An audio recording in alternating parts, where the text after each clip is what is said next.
Hi friends, I hope you guys are doing not good, not bad in this pandemic situation. It's been more than 2 months we are locked down. Our government is trying their best to control this COVID-19. Somehow we are also supporting government and our country directly or indirectly by maintaining social distancing, also by staying at home.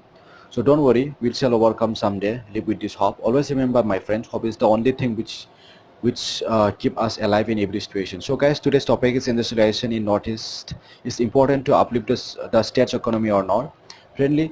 Friends, if we talk about economy means money, employment, revenue, expenses, productions of goods and services, and GDP, and per capita income and taxations will come up in our mind, right? So let me tell you about the USA, how they become the powerful country in the world. 100 years back, drastically industrialization took place in America. Regions people like Andrew Carnegie, John D. Rockefeller, Thomas Alva Edison, J.P. Morgan, Henry Ford, etc. Those are the men who built America hundreds years back. They are the one of the finest industrialists in the world. For more reference, you should go and read their biography so that you can get some inspirational thing that from them. So let's talk about our own states. So if you talk about our own state as well as in India, so while India is the agriculture dependent country, and our state also as well. In India, 58% of population dependent on agriculture. This activity took place in each and every state, but only basic needs can be fulfilled by these activities, but not the dreams, but not the career, but not the self-actualizations. For that, what people are doing, people are many of our brothers and sisters of our states got migrated to big cities to fulfill their dreams and career, right? They got migrated to different big industrials and educations hub cities like Maharashtra, Karnataka, NCR, Bangalore, Tamil Nadu, and then Kerala and all region. There is a employment, right? If we promote industries our own state, and we don't need to move to the big cities from our own state, so we can live with our own beloved one and family, and we can achieve dream and career and more than of that also if we have industrialization in our own states. Plus students also get migrated because there is no proper education or pedagogy become too old in our states. As per the industry's requirement, not we cannot meet as per the industry requirement. So the reason not proper educations also is the reason of the unemployment in our states. So guys, so look at our states map. It's so beautiful by geographically, and most beautiful states surrounded by the nature. So here we can see our state is sharing its border with the 5 countries: China, Bhutan, Nepal, Bangladesh, and Myanmar. Whatever is produced in our states, we can export to these countries. It may be small in quantity, but something we can do it. Just there is a huge gap between is huge gap between is need to start a business and a company, right? So when there is industry, there will be employment. If there is employment, there will be money, and definitely development will take place in our own states. Definitely there is a lot of problem will be solved. So this is very important for us economic profiles of northeastern regions. So we need to understand the economic profiles means the particular product and services that states are get dependent. So we need to know, if you're from Assam, so you should know that what kind of business you can do it. Okay, so as we talked that 58% of Indian states or India is agriculture dependent. So this similarity things is going to get in each every state. So let's talk about the economic profile of northeastern regions. So let's start from the Assam. Assam is the largest producer of tea in India, plus including rice, maize, and jute. So Assam also have a coal mining industries as well. Plus 15% of crude oil productions is happening in Assam. In India is in Assam. So plus 50% of natural gas produced in India is in Assam itself. Plus we are known for the cement and fertilizer industry as well, and we are known for the muga silk also, which is golden colors extracted from the insects. So now here Manipur. So if you talk about the Manipur is known for the produced. They're known for the paddy plus wheat, maize, and then pulses, well seeds, and the rubber. In handloom, they are good in handloom industries as well. Whatever the saris, bed sheets, curtains, and woolen shawls are produced in India can be found mostly in Manipur. If you talk about the Arunachal Pradesh also sharing the same profile with these similar states like Assam and Manipur. They are also known for the food grains, well seed, and pulses. Plus, they are mainly dependent on the handloom and handicraft industries. So here, if you talk about Meghalaya, Meghalaya also majorly produced rice, maize, jute, rapeseed, mustard, rubber, and coffee. Plus 70% of population in Meghalaya is dependent on the agricultures. And then, if you talk about the horticulture, horticulture is widely practiced in this region itself in Meghalaya. So they are mainly known for the major craft and cane and bamboo-based products and all. So Mizoram have a special economic profiles. They are known for the bamboo forest. So whatever the bamboo contribution to the India, 15% of bamboo contribution in India is from Mizoram itself. So as we know, bamboo is used for the constructions, agriculture, and allied services and micro enterprises and all. So plus this state is account for about 12% total output of fruits is in northeast is fruits in the northeast region. So if you talk about Nagaland, 70% of the population dependent on agricultures. They produce crops like including like rice, millet, maize, and then pulses. So major craft and artistic textile, can and bamboo, straw, wooden work, and metalware can be found in Nagaland states. So there is a second last state we have Sikkim. Sikkim is mainly known for the main crops like rice, maize, and the wheat. So that's Sikkim also sharing the same profile like Assam and Manipur and Arunachal Pradesh have. So 80% of the cardamom produced in India is in Sikkim. So Sikkim also famous for its local tea brand called Timi Tea. So most of the revenue can be collected from that particular state is from the liquor industry as well. So here is the last state, we have beautiful state we have, that is one of the beautiful states. So Tripura is the one of the largest, second largest rubber producer in India, plus largest producer of potato state in India, plus fifth largest tea producer among the 15 states is the Tripura. This is our state data as per 2001 census extracted from the IVF website. Here is a literacy rate data of states. Right, start from the Arunachal Pradesh. So before starting, this literacy rate can tell us that we are rich in the human resources. So it is good for the industrial growth for our states. So if you talk about Arunachal Pradesh, 54.74% is the literacy rate. Assam, if you talk about 64.28% is the literacy rate. Manipur 68.87%. Meghalaya 63.31%. Mizoram 88.49%. Here is Mizoram is the highest literacy rate among our northeastern region states. So Nagaland is 67.11%. 69.68 is the Sikkim. Tripura is 73.66. Why Mizoram is high literacy rate? Because they are doing good contribution toward the educational sectors. If you talk about enrollment, see, enrollment ratio is very good from matriculations to higher education to graduation. So they have a good amount of ratio turnover they have. So we should follow the steps, the strategies that Mizoram follow for other states as well to overcome this kind of a situation, this kind of a problem.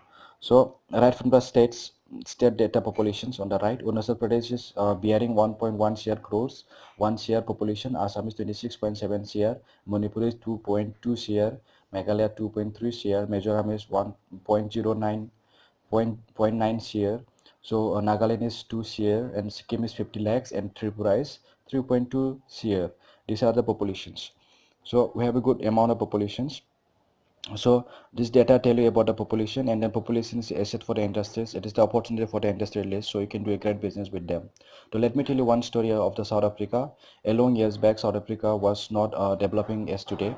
CEO of the one footwear company sent his one of the managers to Africa to find or create a business opportunity out there. So manager landed Africa. He started his store out there.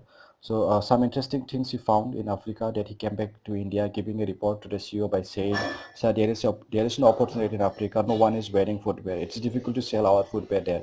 Then CEO kept quiet and by saying, thank you for your information. Then he sent another manager to the same place. Another manager, he came back with the opportunity by saying, they don't know what is the footwear. If you educate, sell them anything as a footwear, they are going to buy it. So for a kind of informations, we sell solution, not the products. Remember, if you're talking about particular geographical locations, maybe same problem is occurring. If you give some solutions, definitely you will buy. They will going to buy a product. The same thing is happening with the South Africa as well. So we have to talk about a lot about the industrialization and its benefit in our states. Now we can talk how we can start it. For that you have to do research, a lot of research. You have to do what business you can do in the Northeast. So you have to find out as well. There is two kind of product and services in the market. One is demand is created, and another is you have to create a demand.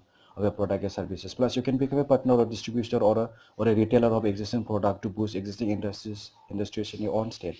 So there is a scheme called Northeast Industrial Development Scheme. Under this scheme, with collaborations of union government and state government, they introduce many benefit for industrialization for the industrialists. That is, yeah, you'll get a reimbursement of GST for the 5 years. You don't have to pay income tax for the 5 years, plus 5 years insurance for plants and machinery you're going to get. Another benefit is that provident fund contribution for your employment for your employees are going to get. There is also 3.67% of basic salary. This is contribution is made by the central government.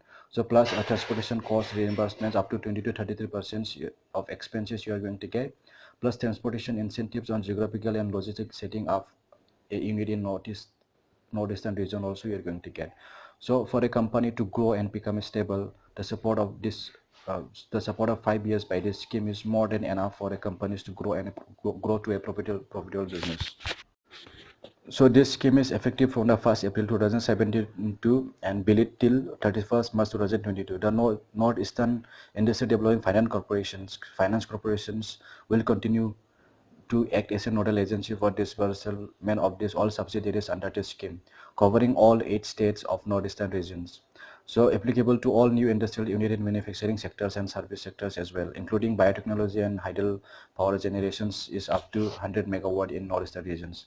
Not applicable, this scheme is for manufacturing of tobacco products, pan masala produced by the petroleum petroleum or gas refineries, plastic carry bags below 20 microns.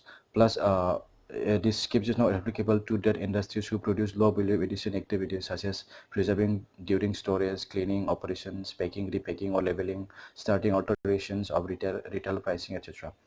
So here is the officer portal, the website for the government for Northeast Industrial Development Scheme. You can go ahead, you can learn many things on this. So how to apply and how to get benefit is everything is mentioned under this website. There is the existing industry in our state, so you can study your company as per your experience and interest in these respective industries. So there is a lot of industry. We have existing agro-based industry, tea industry, food processing, crude oil, natural gas, petrochemical industries, engineering, chemical, horticulture industries, IT, ITS industry, forest, mineral-based industries, tourism and hospitality industry, handicraft, and textile industries. These are the industries where you can do a business, where we can set up industries for that particular industry. So mainly our state is known for the agro-based industry. You can do something out of it.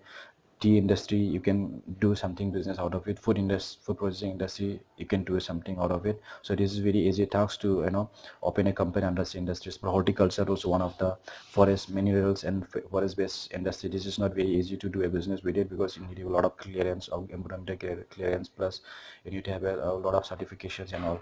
So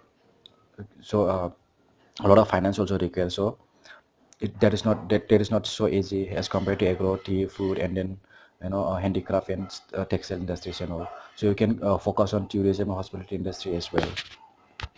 So you have understood what I'm trying to say previously in this video. If you act on it, then can stop your own people to get migrated different state to face many difficulties in today's day that they are suffering, so that we can be a self-reliance, we can create our own economy. So never stop to build our own institution where your youth can practice their skills and use it for the state's growth and then country's growth. We need to bring revolution in that way in our own states.